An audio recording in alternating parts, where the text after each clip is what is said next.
మన లైఫ్‌లో మనం ఏదన్నా సాధించినప్పుడు మనం చాలా హ్యాపీగా ఉన్నప్పుడు మన బాడీ చాలా రిలాక్స్డ్‌గా ఉంటుంది. ఆ రోజు మనం చాలా ప్రశాంతంగా పడుకుంటాం. దీనికి కారణం ఏంటి? Come let's know. This is Srimrudula. Welcome to వీగార్. మన లైఫ్‌లో చాలా గోల్స్ సెట్ చేసుకుంటాం. మనకంటూ ఒక ఎయిమ్ ఉంటుంది. మనం ఆ ఎయిమ్, ఆ గోల్‌ని ఎప్పుడైతే మనం రీచ్ అవుతామో మనకు చాలా హ్యాపీగా అనిపిస్తుంది. సో దీనికి కారణం ఏంటి అనంటే మన బాడీలో కొన్ని కెమికల్స్ రిలీజ్ అవుతూ ఉంటాయి.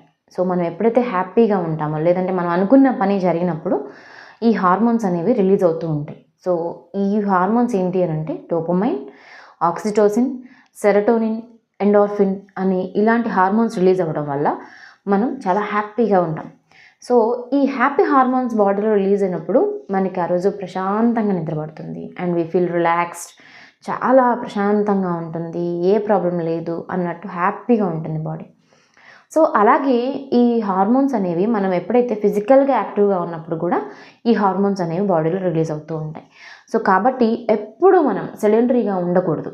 సో సెడెంటరీగా ఉంటే ఇలాంటి హార్మోన్స్ అనేవి బాడీలో రిలీజ్ అవ్వవు. సో ఎప్పుడైతే మనం యాక్టివ్గా ఉంటామో, యాక్టివ్గా ఉన్నప్పుడు మన ఎయిమ్స్ రీచ్ అవ్వడానికి, మన గోల్స్ అచీవ్ చేయడానికి, మనం అనుకున్న పని చేయడానికి చాలా బాడీ మనకి సహకరిస్తూ ఉంటుంది. అండ్ అలాగే మనం డిసీజెస్కి కూడా చాలా దూరంగా ఉండొచ్చు. So be positive, create positive. Thank you.